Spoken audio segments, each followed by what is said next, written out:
Welcome back. This is Chris, my brother in Christ, Stephen. Welcome, welcome. Today is August 14th, year of our Savior, Jesus Christ, 2018. And the title of this video is The Firmament, Part 8. The Firmament, Part 8. All right, so as we move forward, we learned and talked about in times past things like when we're dealing with the earth. They say that the earth is what? I actually forgot my Bible. It is what, 14,000 miles in circumference? Is that what it was? Yeah, 28,000 miles or 25,000 miles around. So. Well, anyway, you can use to determine the Earth's supposed curvature. It should be 8 inches times miles squared, right? Yeah. And so they can see that, right, Stephen? Yeah. Okay.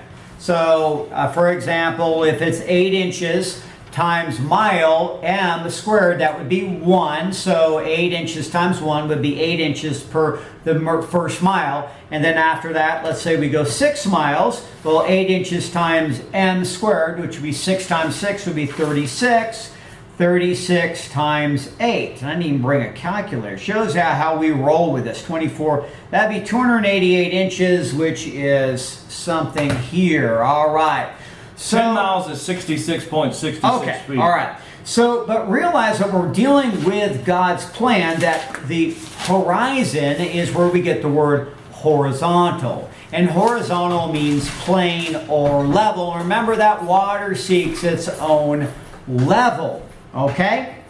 So horizon is the apparent junction of earth and sky. That's what it says. It says horizon is the apparent junction of earth and sky.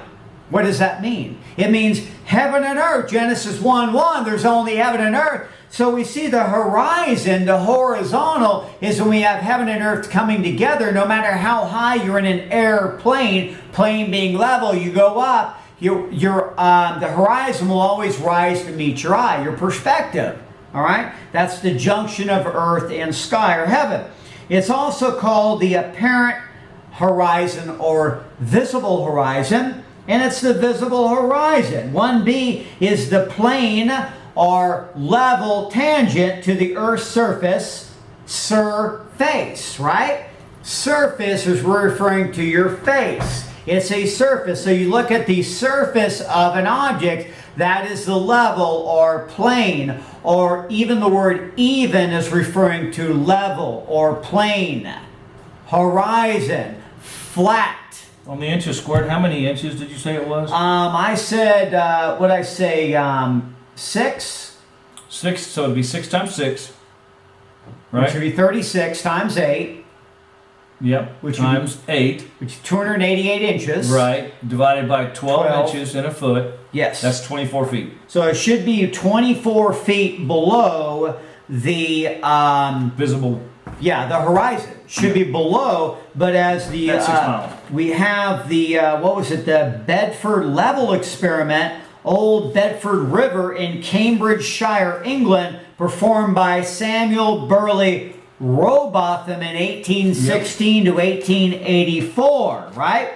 So we see 1 mile is 8 inches supposedly below the horizon, 2 miles is 32 inches, and 3 miles would be, what, 6 feet. But as we see here, that was not the case. I'll pull this out for a second. Yeah, can they see this? Can they see that? Yeah. Okay. Just take a moment to look at these. Are my notes. But when we're looking at these experiments, realizing that level is level no matter where you go. So horizon is referring to a plane, and a plane is a level surface. The Bedford level experiment, he took a raft and he put a little telescope on the top of the raft, and he went 6 miles, and it was a perfectly flat Bedford level area, and he put a little raft on the other end and put the same the little flag on it, and he was able to see the flag for 6 miles, and he should have been 24 feet below visibility. Correct. Okay. And you can look that up, folks. And you can do it's repeatable. It's repeatable. And that would be A scientific method, yes. Yes. So we're looking at horizontal is where we get horizon, which is what? The junction of earth and heaven, because heaven and earth are connected in Genesis 1, verse 1, all the way through to Revelation chapter 21. Throughout the whole entire Bible, there's only heaven and earth where we live. So you see, horizontal is parallel. It means in the plane. Plane or parallel to the horizon. Baseline or level. Now, where is the starting point? Is sea level, sea plane, sea horizon, sea flat. Now, this is very important because if you're flying an aircraft, if you've ever been in a plane and the pilot doesn't know where the horizon is, where level is, you're going to crash. So that's where you get what you call, when you're flying, an artificial horizon. You're getting into level. A level in the English language is referring to a horizontal line. So if I have a level, it has a bubble in it, and it shows me where level is, which would be exactly where the sea level would be if it was perfectly calm, with no weather affecting it. It would be the same thing as me having one of those torpedo levels, because I use a torpedo level in my trade. And that would be when I'm holding it up and I'm putting building something and I have it level. What would that mean? It would be it's the same. It would be parallel to sea level, right, Stephen? Mm-hmm. Parallel to sea level. And so then you would be looking. That's also a plane, right? And therefore, then you would be getting the horizontal movement, and then you're getting in the level would also be linked to altitude. As you increase the altitude, right? And that's altitude of 2 points by means of a level altitude. Remember that water seeks its own what? Curvature? No, water seeks its own level, as mentioned in Genesis 1, verse 1. This conformed. What I'm saying is that true creationism corresponds to how we operate in day-to-day life. Water seeks its own what? Level. Water seeks its own plane, level, horizon, level surface. No matter where you are on earth, all the water is going to be the same level. That's impossible on a globular earth. Put forth very beginning in 1492 by the man of sin, the son of perdition, Roman Catholicism. Auguste Piccard, which is one of the first scientists that actually went up in a balloon in 1932. He went to 55,800 feet. And the Popular Science, August 1931. See, he was 10 miles high in an airtight balloon. First man to reach the stratosphere. And he says it appeared that it looked like a flat disc with upturned edges. Which would be which would be the walls of Antarctica, Yep. which would be the 360-degree circumference of the ice walls surrounding us. Wow. Interesting, isn't it? It is.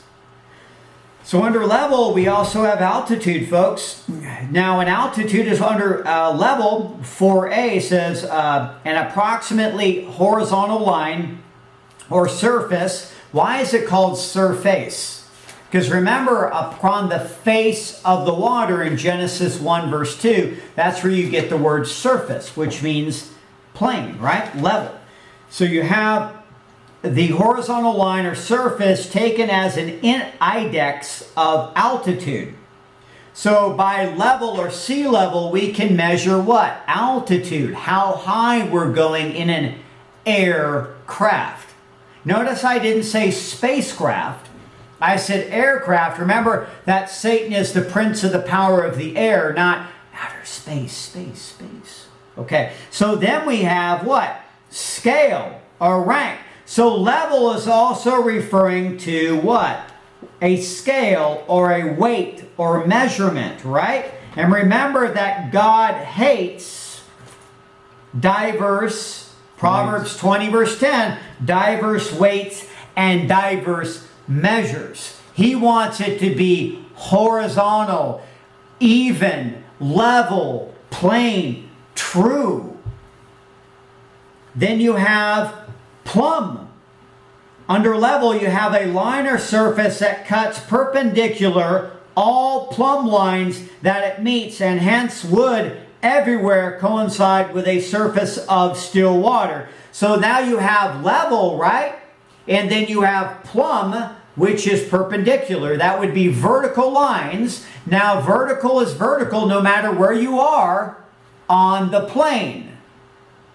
That's why when you look at a city, it's not, everything is not spanning back. You can see it on a plane. That's why you see the Chicago skyline from the Michigan side, Grand Mere Park, I believe. It's horizontal. They're not all spanning back.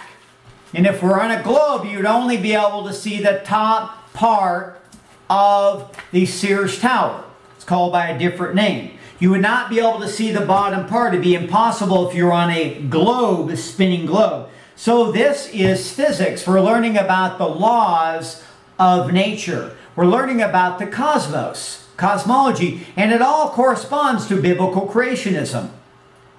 Then we have what? Level. See, once we understand the physical laws, then we're dealing in the spiritual. Remember that Adam, the first Adam in 1 Corinthians 15 was made a, what? An earthy, terra, earthy.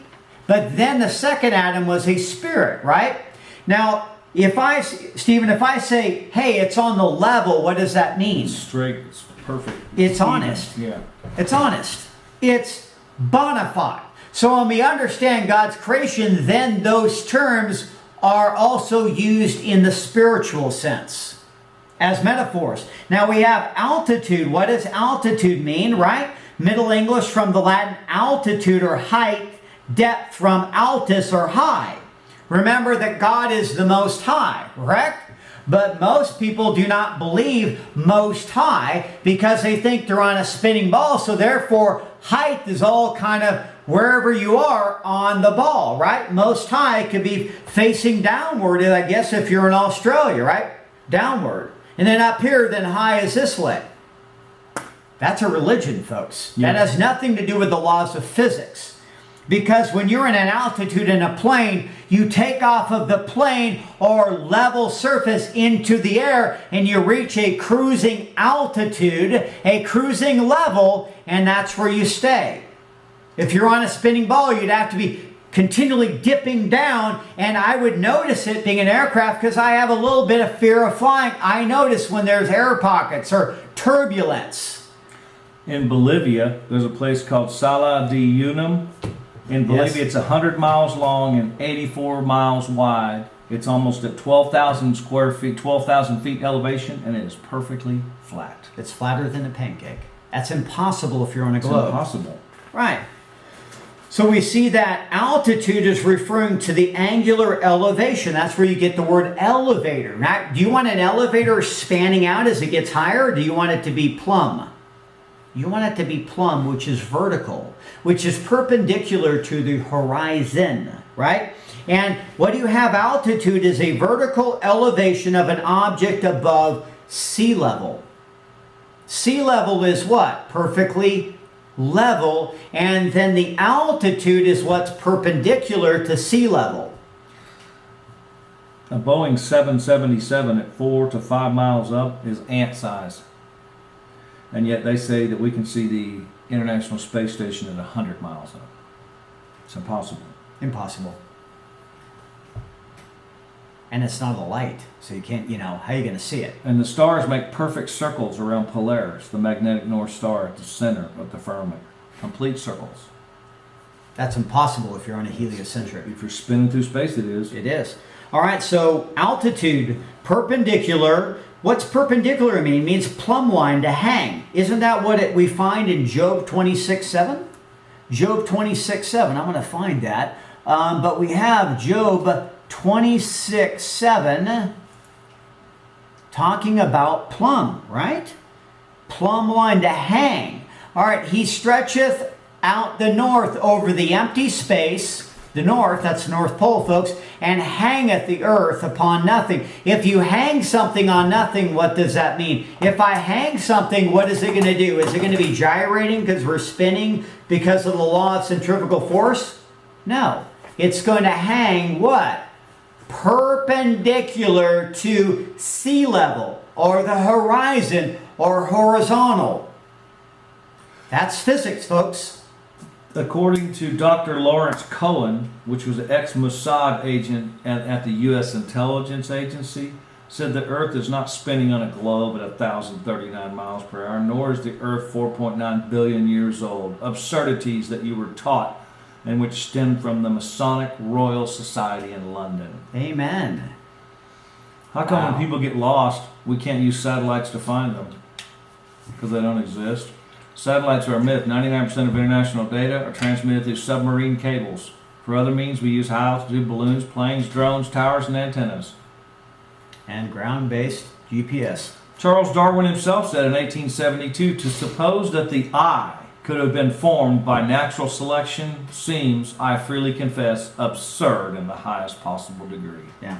And I believe that the eye is probably a representation of our cosmology. Just my deal, because the eye is you have a center of your eye, and it's relatively flat, but then you have this, it's also a sphere above it. Anyway, I digress. Yeah. About level and altitude, folks, because we're talking about airplanes have to navigate through the celestial sphere. The moon's gravity, we're talking about gravity, it's unmeasurable. They can't measure it. You can't measure gravity.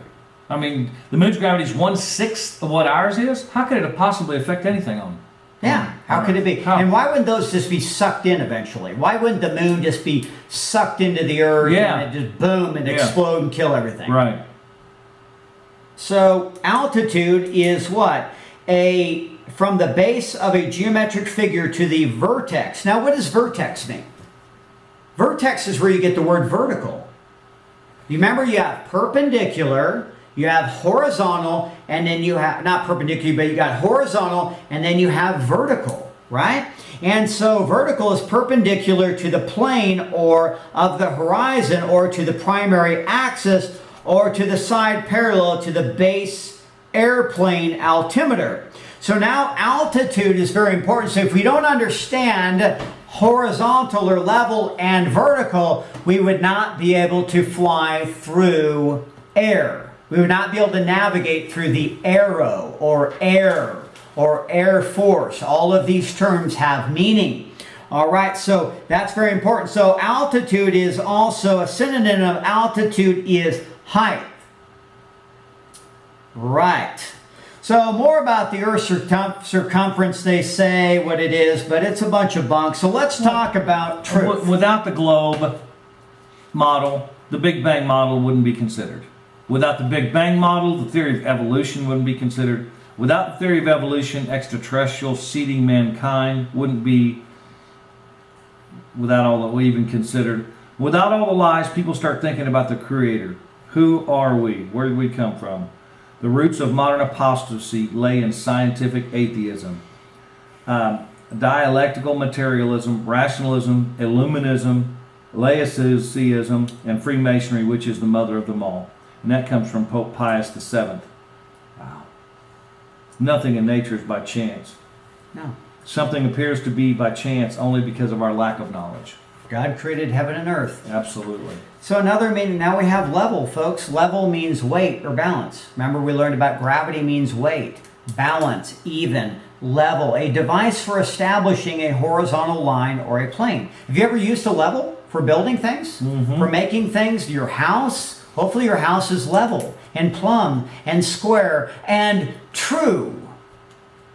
Level means horizontal line or a plane by means of a bubble in a liquid that shows adjustment to the horizontal by movement to the center of a slightly bowed glass tube. Is the level, a horizontal line, is that level with sea level?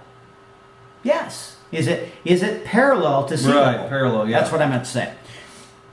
So we have leveling rod. Leveling rod is a graduated rod used in measuring the vertical distance between a point on the ground and the line of sight. Line, a straight line of sight of a surveyor's level. When you're building a city or building something, you use a leveling rod to determine the horizontal line you're trying to determine, and it's a surveyor's level.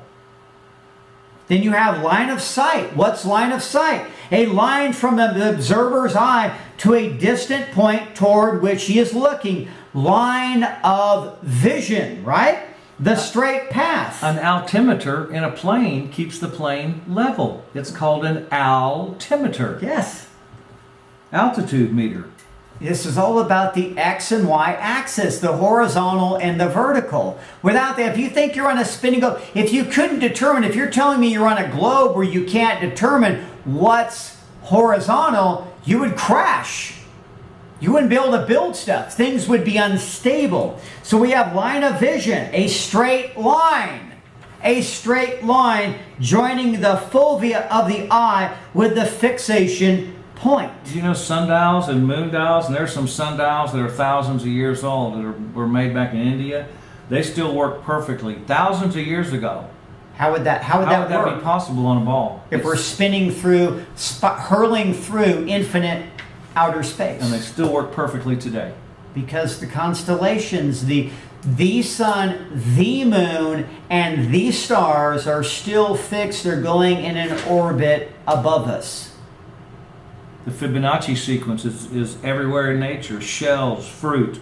The Coriolis effect. Scientists say it always goes to the left, that there's no experiments that show, prove, or repeat it. Stars all move anti-clockwise around Polaris. All of them. Aries failure proves the Earth is still. It can't, and it can be repeated over and over again. The Michael Morley experiment shows the Earth doesn't move. The Sagnac mirrors on a spinning table. The Earth stood still. Altimeter in a plane keeps a plane level. Well, a globe, they'd have to bend down the globe, and it doesn't. No, it doesn't. That's how. If you're flying an aircraft and you can't, it's crazy weather, and you don't know where you are. If you do not have an artificial horizon, you're in trouble. Did you know GPS is owned by the government? Yes, I did. Most people don't. Most people don't. All right, so vertical. We're looking about surveyor's level. We're looking about building. How are bridges made? By a surveyor's level, right? They have to determine the spirit level. On a surveyor's level, they have a level. What is a level? It's consisting of a telescope and a spirit level, mounted on a tripod and revolving on a vertical axis. What is a spirit level? Go back to level 1. It's a device for establishing a horizontal line or plane by means of a bubble and a liquid. That's what a spirit level is. Used on surveying, determine sea level. What's level? What's plane? What's even? Vertical. Vertical is a primary axis upright. You want to know that vertical is perpendicular or plumb to what? Plumb. What is plumb? Have you ever used a plumb bob? That would be impossible on a spinning, gyrating globe. Yeah. No, so wherever you are, if you're in Bolivia or whatever, 80 by 100 miles, or if you're in Kansas, did you know Kansas is flatter than a pancake? And it's number 6. There's 5 other states that are flatter than Kansas. So if you have a plumb bob and you're holding it up and you have a guy down there putting a mark on the concrete because they're going to set something, and you have somebody else over in Kansas, it's going to be vertical. Those plumb bobs are going to be parallel. They're going to be perpendicular to the horizontal surface. This is how society operates. It'd be impossible on a spinning globe. Oh, it's all gravity. Well, it's weight. See, the plumb bob operates by a weight, by density, and it goes, and when it finally calms down, what is it doing? It's being vertical to the horizontal. Vertical circle, right? A great circle of the celestial sphere whose plane is perpendicular to that of the horizon. A vertical circle, folks. Plumb. What does plumb mean? A lead weight attached to a line and used to indicate a vertical direction. Out of plumb, what does that mean? Off plumb, out of vertically, or true. It's not true. So if something is out of plumb, it's out of level, it's not true. It's not true. Then we can take God's cosmology, His physical laws, and we can apply them into the spirit. And we say, you know what? Heliocentrism is not, it's out of plumb. It's not true. Same with Darwinism. It's hear no intelligent design, see no intelligent design, speak no intelligent design. I mean, if we came from monkeys, why are there still monkeys? Yes, folks. Just a simple question. It is true. What does true mean? It means alignment. Steadfast, loyal, honest, true. Is not Jesus the light? Is he not true? Truing, right? True, truthfully, accurately. Square. What does something mean? Square means what? An instrument having at least on a right angle. How can you have a right angle, folks, if you don't have a horizontal and a vertical? It'd be impossible to have something square. Right? And then we have what? Honestly. So if something is out of square, if you're doing a deal and they say, man, it's out of square, you go, yeah. No, it means it's not honest. It's not right. It's not right. It's not going to work out. It's not going to work out. Exactly. So would you want a building stone when the Freemasons were setting a stone, right? This builder stone, the cornerstone is what I meant to say. Do you want to make sure that's square? Yeah. Oh no, we're going to take into the curvature of the earth and the Coriolis effect. That is just an occult thing to detract us, folks. It's parlor tricks. We want to make sure that things are vertical and horizontal, that are square, that are true. Then we get into what, folks? Air. We're running out of time, folks, but we're learning about what's in the firmament. But we're going to get into what air is, because remember, Satan is the prince and power of the air. And we're going to see some crazy stuff in the air, but if you do not understand the cosmology, you'll go, oh, ancient aliens must be right. They're from galaxies far, far away, because I believe in the heliocentric outer space. No, there's only heaven and earth. Remember that. Come to God's cosmology, right? Come to the Lord Jesus Christ. He is the truth. Don't be out of square. God bless you. It is so important to understand this. God bless you. Bye.